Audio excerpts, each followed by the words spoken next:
গতকালকে নিউজিল্যান্ডে হারানোর পর রাতে আমি স্টোকসে ফোন দিছিলাম। তোরে কইলাম, দেখ ছোট ভাই, তোর আগে বহুত বেয়াদবি করছস, বহুত কাহিনী করছস, তোকে প্রেম নিয়ে অনেক রাগ আসিল, বাট তোরা যদি আজকের ম্যাচটা জিততে পারোস তোকে উপরে কোনো রাগ থাকবো না, তোকে মাফ করে দিব। তোকে খালি একটাই কাম, তোরা ম্যাচটা জিতে দেখা।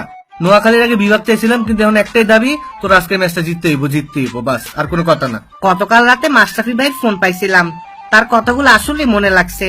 পরে আমিও গভীর থেকে চিন্তা করলাম, আগে কেউ আমার দাম দিত না, এমনকি ওয়েস্ট ইন্ডিজের বলারও আমার 4 বলে 4টা 6 মারতো, কিন্তু সাকিব ভাই সিলেক্টের পর আমার দামই বেড়ে গেছে। আগে কেউ আমার 2 পয়সার দাম দিত না, কিন্তু আইপিএল আমার 2 কোটি রুপি দিয়ে কিনে নিচ্ছে।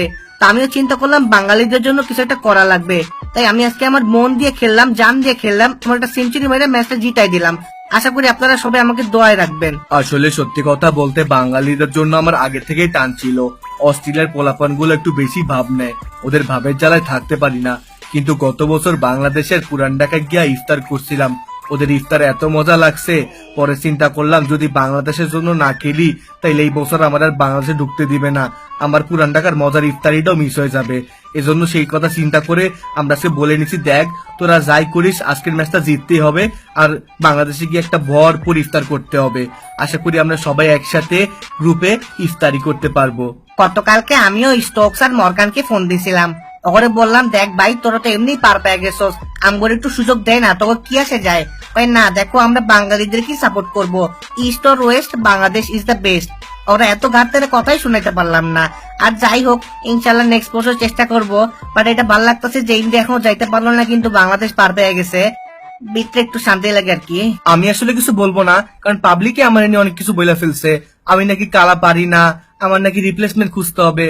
তো কালকের ম্যাচের পরে আমি তাদেরকে অনেক খুঁজতেছিলাম, কিন্তু তাদের কাউরেই খুঁজে পাচ্ছিলাম না।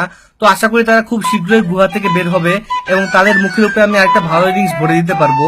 তো আপনারা দোয়া করবেন আমার জন্য। গত ম্যাচে আমি জলদি আউট হওয়ার পর অনেকে আমার নিয়ে স্ট্যাটাস দিছে, বলছে আমি কি খেলছি, এটা কোনো খেলা হইলো নাকি, কেন ভাই এতগুলো ম্যাচ ভালো খেলছি তখন ভালো লাগছে, একটা ম্যাচ খারাপ খেলে আমি খারাপ হয়ে গেলাম না?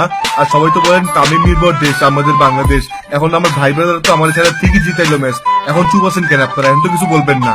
আমি তো বলার ভাষায় হারাই ফেলছি, ভাবছিলাম আমরা তো খুব ইজিলি পরের রাউন্ডে চলে যাব, কিন্তু কোনো ভাবতে পারি নাই বাংলাদেশ আমাদের আগে কোয়ালিফাই করে ফেলবে। আসলে জিতে দা টুকটা ফাইটটা যায়।